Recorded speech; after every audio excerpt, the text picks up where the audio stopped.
महाविकास आघाडीचे उमेदवार आणि शेतकरी कामगार पक्षाचे नेते जयंत पाटील यांचा पराभव राष्ट्रवादी पवार पक्ष टाळू शकला नाही। शरद पवार यांच्याकडे अतिरिक्त मतं असल्याचा दावा करण्यात आला होता, मात्र हा दावा फोल ठरलेला आहे। सविस्तर पाहूया।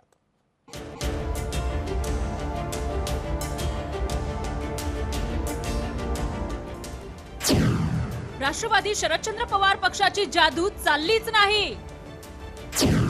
राष्ट्रवादीची मतं फोडण्यात मवियाला अपयश। राष्ट्रवादी एसपीच्या जयंत पाटलांच्या संपर्कात कोणीच नाही। राष्ट्रवादी शरदचंद्र पवार पक्षाचे जयंत पाटील निवडणुकीत जादू करणार असं म्हणाले होते, पण जयंत पाटलांना कोणती जादू करता आली नाही हे निवडणूक निकालातून जाहीर झालंय। लोकसभा निकालानंतर राष्ट्रवादी शरदचंद्र पवार पक्षाच्या संपर्कात अनेक आमदार असल्याचा दावा त्यांनी केला होता, पण निकालात राष्ट्रवादीच्या कोणत्याच आमदाराची मतं शरद पवारांच्या पक्षाकडे नसल्याचं दिसलं। प्राथमिक आकडेवारीनुसार जयंत पाटलांना 12 मतं मिळाली। शेकापच्या जयंत पाटलांनी स्वतःसाठी काही मतांची बेगमी केली असली तर राष्ट्रवादी शरदचंद्र पवार पक्षाची ही मतं फुटल्याचं नाकारता येत नाही।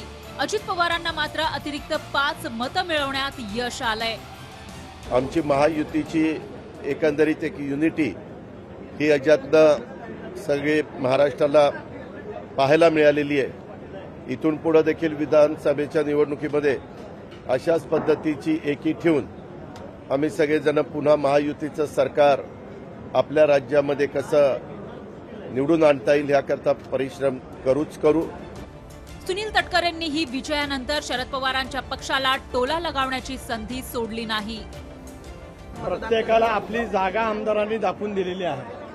जो आभास निर्माण करण्याचा प्रयत्न केला त्यांना त्यांची जागा नक्की त्या ठिकाणी दाखवलेली आहे। मला माझ्या आमदारांचा प्रचंड अभिमान आहे, दादांचा अभिमान आहे आणि माझ्या सर्वच राष्ट्रवादी काँग्रेस पक्षाच्या आमदारांचाही अभिमान आहे। राष्ट्रवादीनं शेकापच्या जयंत पाटलांना विजयाचा विश्वास दिला होता, पण शरद पवारांच्या राष्ट्रवादीला आणि व्यक्तिशः भाई जयंत पाटलांना सत्ताधाऱ्यांची मतं मिळवण्यात अपयश आलं। एवढंच नाही तर विरोधकांसोबत 59 आमदारांचं संख्याबळ असल्याचं अधोरेखित झालंय।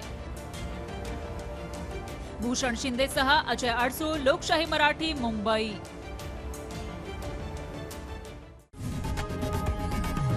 लोकशाही मराठी ऐका, पहा, जागरूक रहा।